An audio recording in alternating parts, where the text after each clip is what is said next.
Cymodoceaceae nodosa is a species of seagrass in the family Cymodoceaceae and is sometimes known as little Neptune grass. As a seagrass, it is restricted to growing underwater and is found in shallow parts of the Mediterranean Sea in certain adjoining areas of the Atlantic Ocean. Description: C. nodosa has light green grayish-green leaves.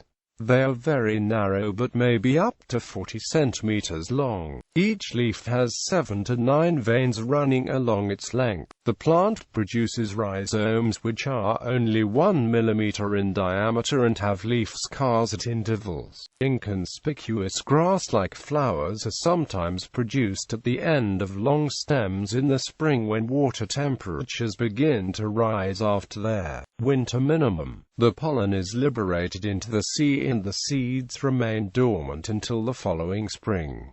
Distribution and habitat. This seagrass is found in shallow parts of the Mediterranean Sea in the adjoining parts of the Atlantic Ocean, the coasts of Portugal, Mauritania and Senegal and round the Canary Islands, Madeira and the island of Cape Verde. It grows at depths of down to 10 meters in sandy sediments in sheltered locations and needs clear waters for photosynthesis. Ecology. C. nodosa grows in meadows on the seabed and is sometimes associated with the other seagrasses, Zostera noletei and Posidonia oceanica, and the seaweeds Caulipa prolifera and Caulipa racemosa. Although it is adversely affected by mechanical disturbance such as trawling and by pollution, and although it is in competition with other seagrass species, C. nodosa is not considered to be threatened. In the Canary Islands, 53 species of epiphytic algae were found to grow on the leaves and rhizomes of C. nodosa. Many of these were encrusting species of Corallinaceae. Seagrass meadows have high biological productivity and a rich, biodiverse habitats.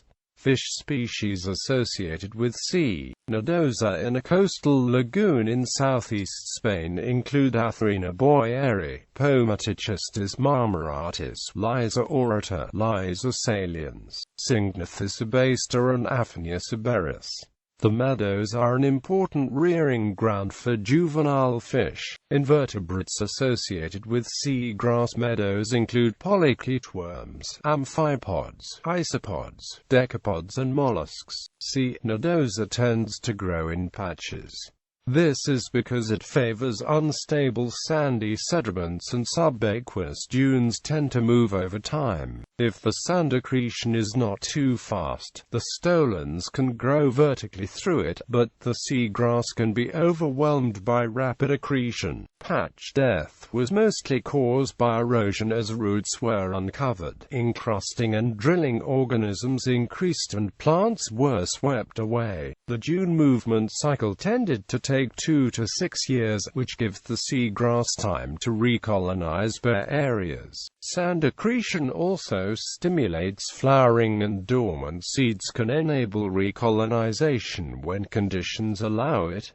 The fact that the pattern of C. nodosa growth changes as sand is deposited provides a means of measuring the travel of subaqueous dunes. In the Alfax Bay in the northwest Mediterranean Sea, it was found that the rate of dune advance averaged 13 meters per year, and that the seagrasses could be used to monitor movement rates ranging from 0.15 meters to 980 meters per year. The invasive alga Caulipa taxophilia is often associated with C. nodosa. It has an extensive rhizoidal system that anchors it to a sandy substrate. The alga is better able to extract nutrients from the substrate than can the seagrass. A study was undertaken near the island of Elba, Italy, in which slow-release fertilizer sticks were added to test plots of the seabed where the seagrass and alga both grew. It was found that although both species responded with increased growth rates, the seagrass was relatively disadvantaged in that increased growth of the alga restricted the amount of sunlight reaching the seagrass, whereas the alga was less constrained by limited light.